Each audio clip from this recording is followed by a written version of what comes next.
Student, good morning to all of you. Welcome to business study class. Today this is the fourth part of this video and this topic is now planning process or analyzing the steps in the planning process. So let's start now this video. This is the first concept and this is chart of this planning process. This is very important topic for long question and case study question based. So this is the seven process of this planning process. First is now setting objectives. Number two, developing premises. Identify course of actions.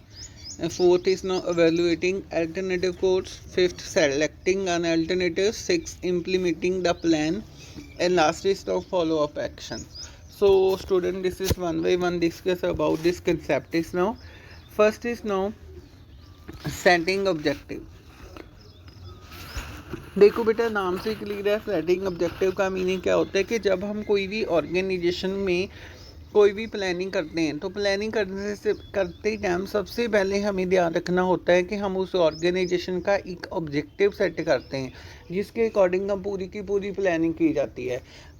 जैसे देखो, एक for example हम एक hospital की जैसे बात कर रही हैं. उस हॉस्पिटल में जो किसी भी मैनेजर है, ठीक है, उसका मेन एम क्या होता है कि हम अपनी ऑर्गेनाइजेशन मीन्स हम हॉस्पिटल को सेटअप करेंगे और उसी हॉस्पिटल को सेटअप करके जो पेशेंट वगैरह हैं उनकी केयर करेंगे, उसको अच्छी फैसिलिटीज़ प्रोवाइड करेंगे ताकि पब्लिक की जो हेल्थ फैसिलिटीज़ है वो ज़्यादा से ज़्यादा अच्छी हो जाए. उनका मेन टारगेट ये है कि हम ज़्यादा से ज़्यादा जो पेशेंट हैं उनकी केयर करेंगे, हम अपने हॉस्पिटल की रेपुटेशन अच्छी करेंगे, पब्लिक वेलफेयर के काम करेंगे. तो उसने वो ऑब्जेक्टिव सेट कर लिया, ठीक है. सेम है जो एक मैनेजर होता है बिजनेस में, वो उसके भी डिफरेंट टाइप्स के अपने ऑब्जेक्टिव होते हैं. तो वो अकॉर्डिंग टू अपनी ऑर्गेनाइजेशन वो सबसे पहले कोई भी प्लानिंग करने के टाइम अपने बिजनेस में एक ऑब्जेक्टिव को सेट करेगा. जैसे फॉर एग्जांपल एक बिजनेसमैन का मेन ऑब्जेक्टिव ये है कि वो अपने बिजनेस में जो उसकी सेल्स है वो उसको इंक्रीज़ करेगा, किसी वे के साथ करेगा. मेन टारगेट उसका ये है कि अपनी सेल्स को इंक्रीज़ करना है. सेकंड एग्जांपल, जैसे एक स्टूडेंट है, उसने अपनी स्टडी स्टार्ट की है, वो उसका मेन टारगेट ये है प्लानिंग करने के टाइम के वो 90% मार्क्स अपनी जो भी स्टडी है उसमें एंड पे जाके वो 90% मार्क्स को अचीव करेगा. सो this is way the first point of the planning. But बेटा, अगर हमने किसी भी टाइप्स की प्लानिंग करनी होती है तो प्लानिंग करने के टाइम हमें टू रिसोर्सेज का मेन ध्यान रखना होता है. First is now physical resources and second is now financial resources. Physical resources means कि हमने जो भी प्लानिंग की है वो प्लानिंग के लिए मुझे काम करना होगा. मीन्स हम जो भी काम करेंगे, फॉर एग्जांपल अगर एक मैनेजर है, उसने अपनी ऑर्गेनाइजेशन में लेबर लगाए हैं, एम्प्लॉयज़ वगैरह लगाए हैं, तो वो उस ऑर्गेनाइजेशन का काम कर सके. ऐसे ना हो कि मैंने ऐसा ऑब्जेक्टिव रख लिया उसे काम करने के लिए कोई विलिंग ही ना हो, ठीक है. Number two, financial resources mean मैंने कोई भी प्लानिंग ऐसी की होनी चाहिए कि जो भी मेरा टारगेट है वो मेरी फिनेंशियल रिसोर्सेज को कवर कर सके. मीन इतने ऐसे ना हो कि मैं प्लानिंग इतनी बड़ी कर लूँ कि मेरे पास फिनेंशियल रिसोर्सेज ही नहीं है, अब मुझे किसी से लोन लेना पड़ जाए, मीन्स अब मैं खुद ही अपने आप में कंगाल हो जाऊँ. मीन्स ऐसी सिचुएशन में कोई प्लानिंग नहीं करनी. प्लानिंग करने के लिए मुझे पहले अपना ऑब्जेक्टिव देखना होगा.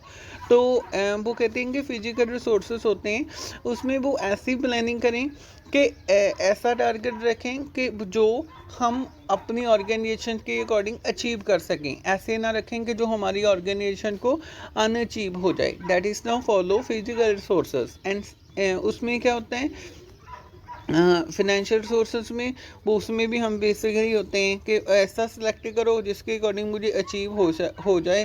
मीन्स ऐसे ना हो कि वो मुझे बाद में उसका लॉस भुगतना पड़ जाए. That is no planning. So this is the first point consider कि प्लानिंग का सबसे पहले मेन ऑब्जेक्टिव होता है कि हमने अपनी जो टारगेट है उसको अचीव करना, ठीक है, सिलेक्ट करना. देन सेकंड इज़ नाउ, अब मैंने जो ऑब्जेक्टिव है अपने बिजनेस का वो मैंने सिलेक्ट कर लिया कि मैंने अपनी सेल को इंक्रीज़ करना है, ठीक है.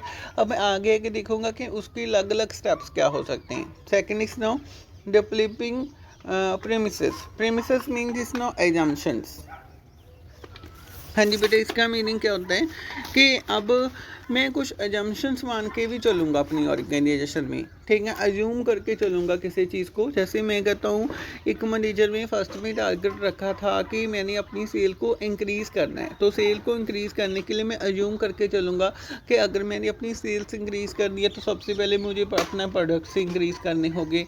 अगर मेरे पास प्रोडक्ट ज़्यादा है, ठीक है, तो मुझे अब उसकी एडवर्टाइजमेंट भी ज़्यादा करनी पड़ेगी, टेक्निकल चेंजेस करने होंगे, मींस लेबर इंटेंसिव टेक्निक को चेंज करके मुझे अब कैपिटल इंटेंसिव टेक्निक के ऊपर लगाना होगा। मेरी कॉस्ट भी ज़्यादा होगी, ठीक है, कॉस्ट ज़्यादा होगी, ऑटोमेटिकली एक्सपेंडिचर मेरे ज़्यादा होंगे, ठीक है।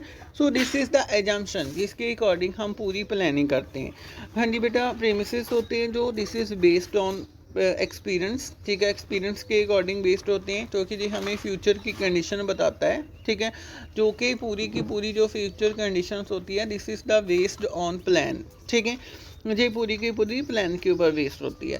सो दिस इज़ वे, जो प्लानिंग होती है दिस इज़ एजम्पशन के ऊपर बेस्ड होती है कि हम कुछ ना कुछ चीज़ को अज्यूम करके चलते हैं कि हाँ भाई मैंने जी अपना ऑब्जेक्टिव रखा है, उसके रिगार्डिंग मुझे इतना लॉस हो सकता है, इतनी मुझे कॉस्ट पड़ सकती है, इतने मुझे लेबर लगाने होंगे, ठीक है, ये मुझे मेथड अडॉप्ट कर दूँगा। That is now based on the second point is now premises. Third is now identify course of action, ठीक है। अब देखो, मैंने अपना टारगेट सेट कर लिया, फिर मैंने मान के भी चल लिया कि भाई अगर मैं ये टारगेट रखूँगा मुझे इतनी कॉस्ट पड़ेगी, इतना मुझे लॉस्ट होगा, तो मैं आगे इस वे के साथ काम करूँगा। तीसरे में क्या होता है कि आइडेंटिफाई करेंगे। देखो, एक चीज़ को करने के लिए बहुत सारे वेज होते हैं, बहुत सारे तरीके होते हैं, ठीक है, वो हमारे ऊपर डिपेंड होता है कि हमने उन सभी में से किसको सिलेक्ट करना है। तो वो कहते हैं identify alternative course of action का मीनिंग क्या होता है कि अगर मैंने टारगेट रखा है अपनी सेल को इंक्रीज़ करना है, अब मैंने उसकी एजम्पशन मान ली, तो अब मैंने उनमें से उसके लिए उसको एक बेस्ट सिलेक्शन सेलेक्ट करना है। तो मीन्स सेल को इंक्रीज़ करने के लिए मेरे पास बहुत सारे वेज हो सकते हैं, जैसे एडवर्टाइजमेंट करना, डिस्काउंट रेट देना, ठीक है, मीन्स डिफरेंट टाइप्स के वे होते हैं जिसके अकॉर्डिंग जो मेरा टारगेट है वो अचीव कर सकें। तो मीन्स यहाँ पर क्या होता है, थर्ड पॉइंट में हम आइडेंटिफाई करेंगे कि कौन कौन से वेज होते हैं, उन सभी को देखेंगे, ठीक है, इसका बेनिफिट मुझे जी है, इसका जी है, वो ही चेक होगा, ठीक है। देन इस नो फोर्थ पॉइंट इस नो एवेल्युएटिंग अल्टरनेटिव कोर्स। तो इसमें क्या होता है बेटा, इसमें हम एवेल्युएट करेंगे, मीन्स ऊपर हमने थर्ड पॉइंट में बहुत सारी अल्टरनेटिव कोर्स ऑफ एक्शन देख लिए, यहाँ पर क्या करेंगे, हम उसको लेके चलेंगे, मीन्स हम थोड़ी जी किसी प्रोडक्ट्स के ऊपर लगा के चलेंगे, सिलेक्ट करेंगे कि अगर जब मैंने पहले फॉर एग्जांपल मेरे पास 3 स्टेप है। फर्स्ट इज नो एडवर्टाइजमेंट ज़्यादा करनी, उससे मुझे पता है कि मेरी सेल ज़्यादा हो जाएगी। नंबर 2 डिस्काउंट रेट दे देना, उससे मुझे ज़्यादा हो जाएगी। 3 इसके बाद क्या है, कस्टमर को इससे अलावा सर्विस दे देना। मीन्स मैं उन तीनों को सिलेक्ट करूँगा, उन तीनों को सिलेक्ट करके मैं अपने किसी भी प्रोडक्ट्स के ऊपर उसको लगाऊंगा। जब मैं किसी भी प्रोडक्ट्स के ऊपर उसको लगाऊंगा तो ऑटोमेटिकली क्या होता है कि मुझे उसके गुड इम्पैक्ट भी मिलेंगे, उसके नेगेटिव मिलेंगे। तो मैं एक लिस्ट रेडी करूँगा कि मुझे गुड इम्पैक्ट कौन से बने हैं और नेगेटिव इम्पैक्ट कौन से हैं। मीन्स वो सारा कुछ वहाँ से मुझे डिस्कस हो जाएगा कि इससे किसको लगाने से मुझे किसकी प्रॉब्लम ज़्यादा होती है, किसको लगाने से मुझे प्रॉब्लम कम होती है। मीन्स यहाँ पर मैं क्या करूँगा, उसको एवेल्युएट करूँगा, उसका एनालिसिस करूँगा कि हाँ इन तीनों में से जे बेस्ट है, जे बेस्ट है, जे बेस्ट है, ठीक है। देन इसके बाद point is no fifth point में क्या है, this is selecting an alternative. अब मैंने वो तीनों देख लिए, ठीक है, तीनों देख लिए। अब उसमें से क्या होता है कि मैंने एक को सिलेक्ट करना है, मैं वो सिलेक्ट करूँगा। जैसे मैंने वो, ये मेरा टारगेट क्या है, मैंने अपनी सेल को इंक्रीज़ करना है, मतलब मैं अपनी सेल को तो इंक्रीज़ करना चाहता हूँ, बट मैं एक ऐसा अल्टरनेटिव लेके चलता हूँ जिसका मुझे ऐसे भी ना हो कि अगर मैं उसको लगा लूँगा तो मेरी एक्सपेंडिचर ज़्यादा हो जाएंगे। अगर मेरे भाई खर्चे ही ज़्यादा हो गए तो फिर मुझे क्या बेनिफिट, मेरी सेल कैसे बढ़ेगी। मीन्स आप एक ऐसा अल्टरनेटिव सेलेक्ट करो तीनों में से जिसका मुझे मैक्सिमम पॉजिटिव रिजल्ट मिले, लीस्ट नेगेटिव रिजल्ट मिलेंगे बट लीस्ट मिले, पॉजिटिव ज़्यादा मिले, ठीक है, अंडर द जो मेरे पास रिसोर्सेस हैं उसको कवर करके। ऐसे भी ना हो कि मेरी फिजिकल और फाइनेंशियल रिसोर्स को मैं देखूँ ना। मीन्स अब इस फिफ्थ पॉइंट में क्या होता है कि अब मैंने एक वेस्ट सेलेक्ट करना है, ठीक है, यहाँ पर मैंने मीन्स सेलेक्ट कर लिया।